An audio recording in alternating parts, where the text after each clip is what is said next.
Good afternoon, Bunda. I'm Kadek Pridayani. I'm the member of Group 1. And here, I will present Educational Foundation. Educational Foundation means the system and science of which education stands and has its roots, origins, and basis as a means for human and societal development.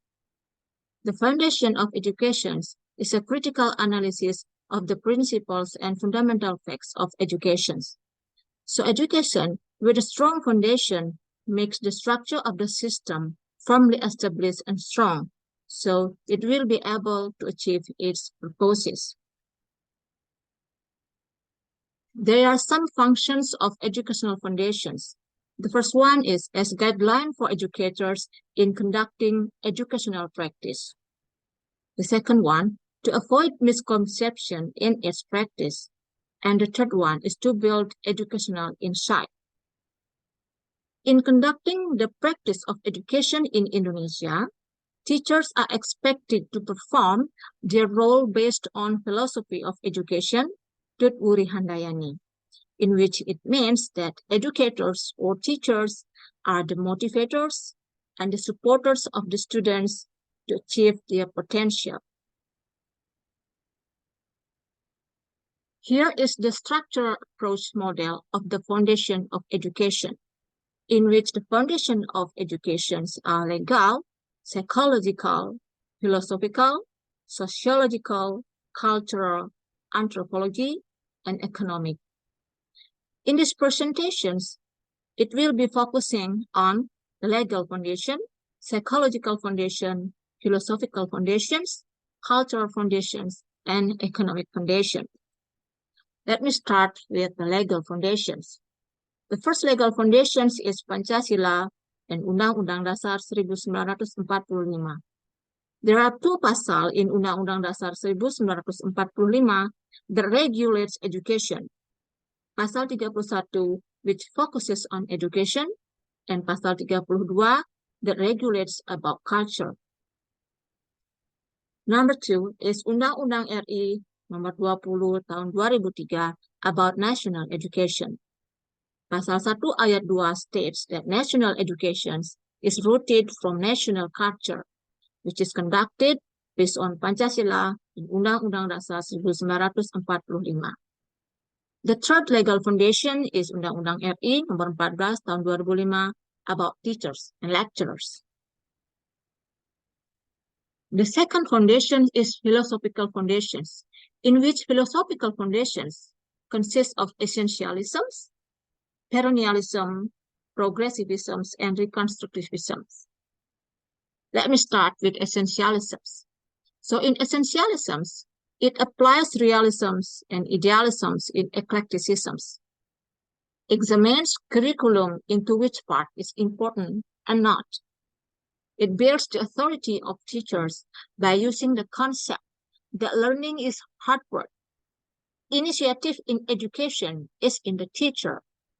The core of education process is in the learning material, and students are the subject of education.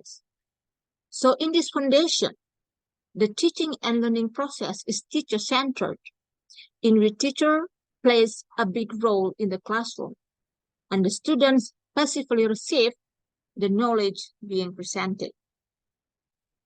Next is perennialisms. In perennialism, education is eternal.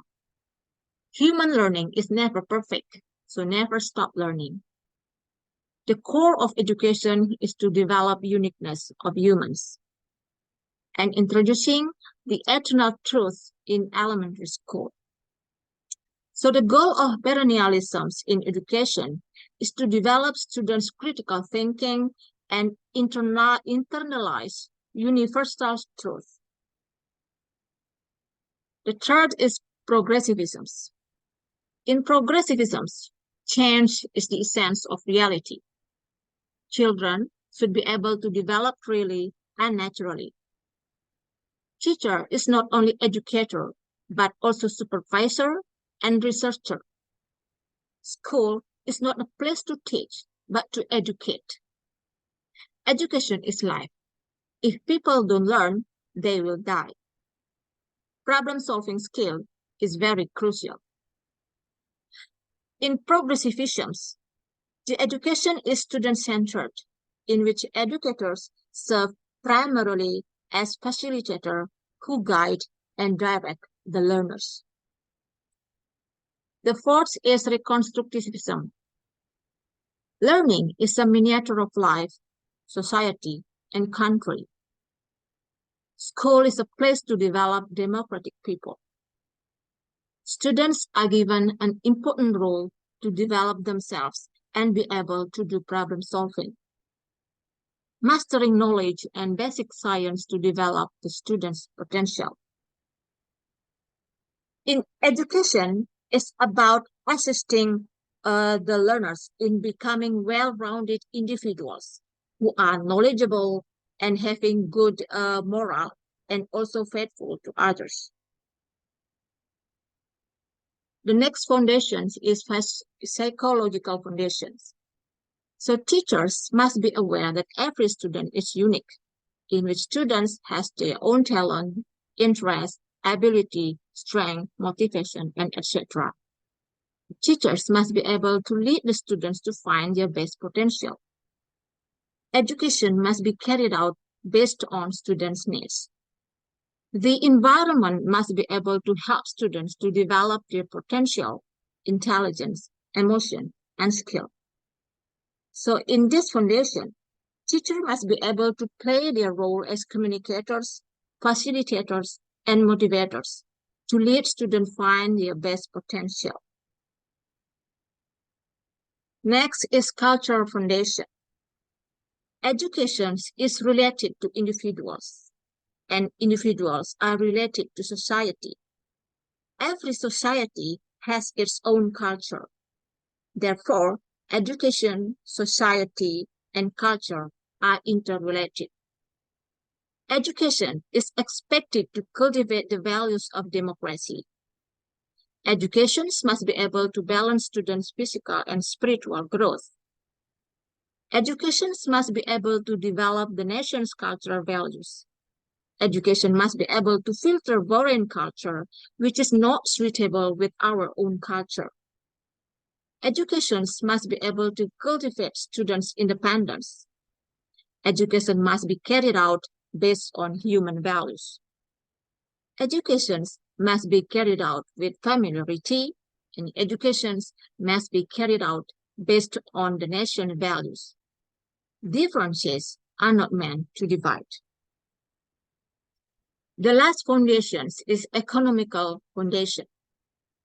The process of acquiring knowledge and skills through education is not just a form of consumption, but it is an investment. This investment is shown in the workforce, in which they will reflect their knowledge, their skills, and also productivity in their work. The principle of economic can be implemented in education process. It means how to maximize the use of income or specific resources to provide maximum satisfactions to an individual or community. In terms of education, it implies that good quality of education can be done without the presence of adequate facilities. So in here, teachers and headmasters must think creatively to create learning facilities to support the learning process of the students. So the implication of this principle is that to minimize the cost of education, but still maintain the quality of the education itself. That's all that I can present today. Thank you very much.